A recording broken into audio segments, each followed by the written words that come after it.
I want to talk a little bit about the narcissist fantasy world. Now, narcissists suck. We all know that. They're putrid. They're horrible. And I don't hate them because there's no one there to hate. I think that's the point. They're kind of empty shells, which is why they mirror people. Their personality, who they are, usually depends on who they're with. They like whatever their target likes because they mirror the target, and so they'll change those interests. But I don't know whether they say that these guys are running from themselves. I don't really know. I don't know, head itch. But either way, they live in a fantasy world. A lot of times they'll forsake real accomplishments. I mean, now, hold on, there are exceptions to that. I mean, you will find narcissists that are well achieved as doctors and lawyers and in the business world. They are there. But they tend to be complete screw-ups in other areas of their life, like social skills. I mean, they have to con everybody. But in the case this person doesn't really have this sort of high education or accomplishment, they will fill in the gaps and make stuff up. And the stuff that they make up is almost absolutely hilarious. For example, I'll give you one example. Again, I never mention names, just things that have happened, real life situations.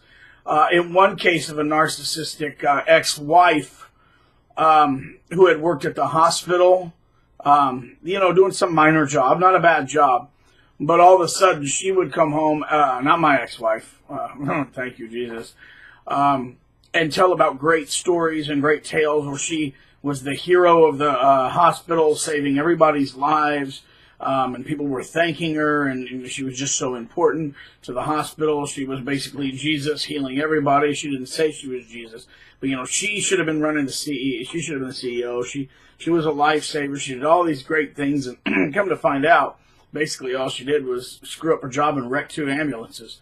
Now, I understand things do happen. I'm not saying that there's necessarily any correlation between being a narcissist and wrecking the ambulance. But, I mean, she wrecked 2 ambulances and ended up, losing her job. And this, again, narcissists screw things up because their mind isn't in the world around us. It's someplace else. Another example I knew was of a guy that was a narcissist. My arch nemesis has severe alcohol problems.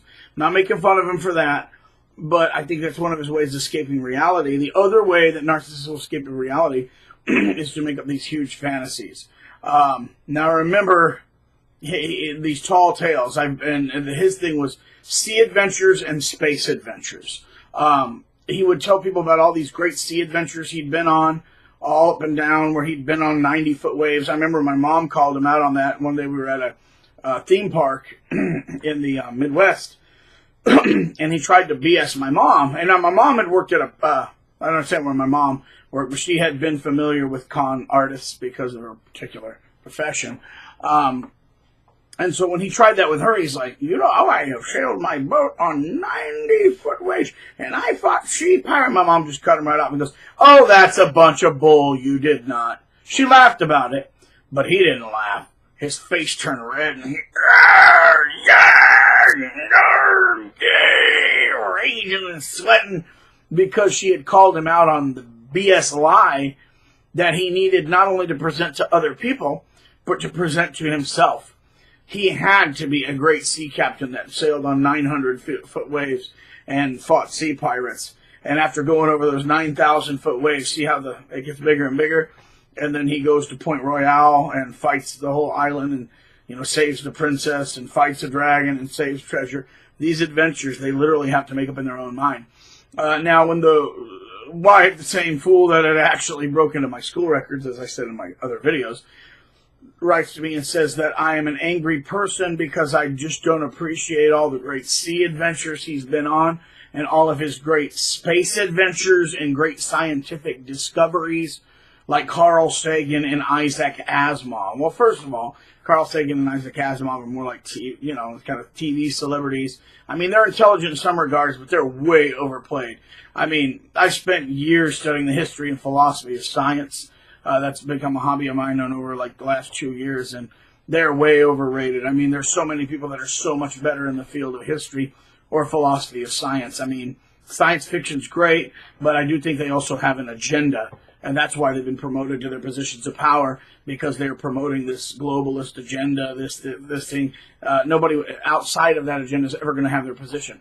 But for those of us who actually go to the real history books and the real philosophy books, and we really study with the professors that are far more skilled in that crap than they are, they're way overrated. I'm just going to drop that right now. I've made other videos about that. But the idea that this guy had gone on great space adventures and traveled to planets and met aliens and shook their hands, that assumes they even had hands. I mean, come on, guys. Who's going to really believe that crap? What's scary is that he actually thought that I believed it. But he did. He believed it. He would make up in his mind, I've been on great space adventures.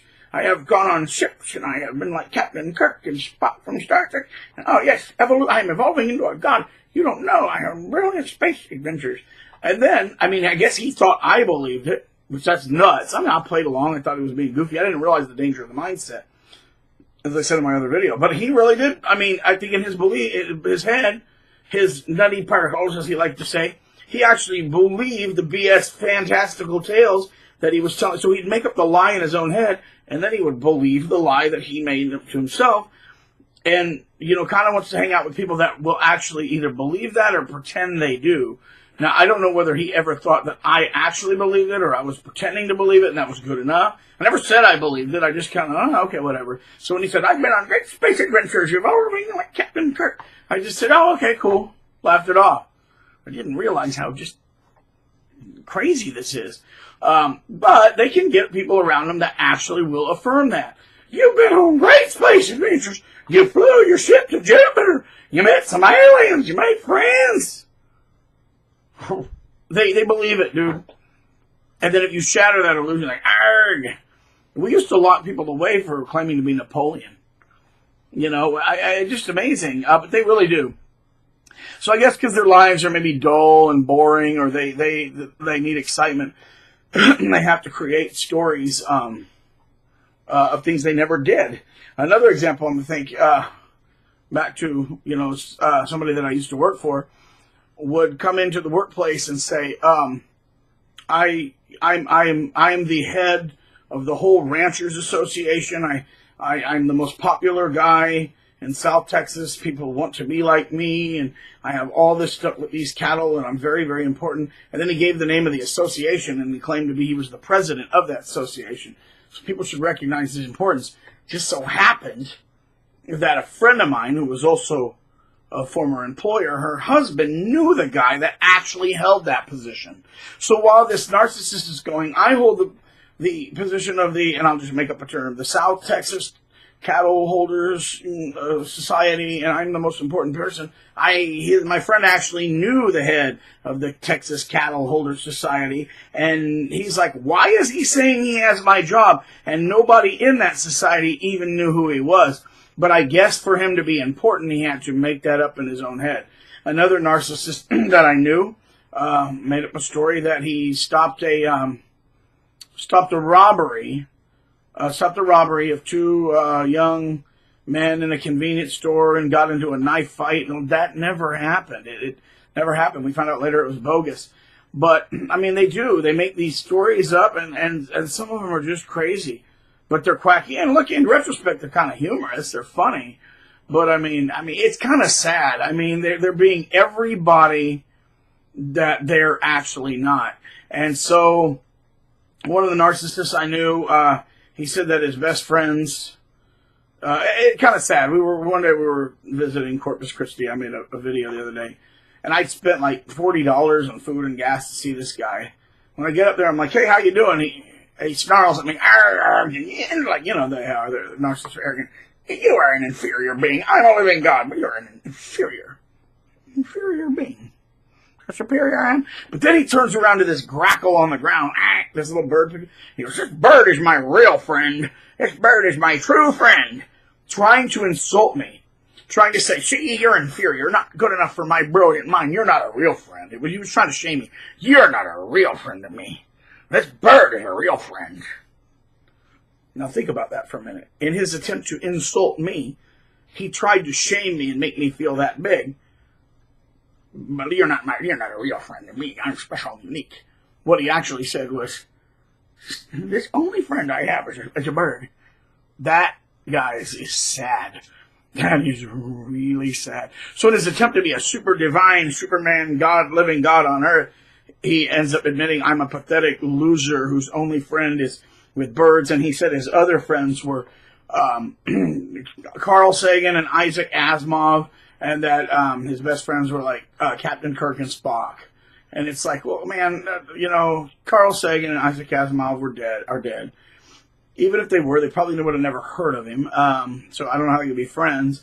Captain Kirk and Spock. I mean, yeah, Leonard Nimoy. I hate that stupid thing. Sorry. Leonard Nimoy and William Shatner were real, but the characters aren't. Come on. So they're not his friends. He doesn't know either Leonard Nimoy, but in his mind, his friends are these great scientists, and that is really bad. But then he calls me delusional, irrational for believing in God. So I believe in God. That's just a majority of a good portion of the world. We can differ on the nature of God and who God is and what God's things are and what kind of God.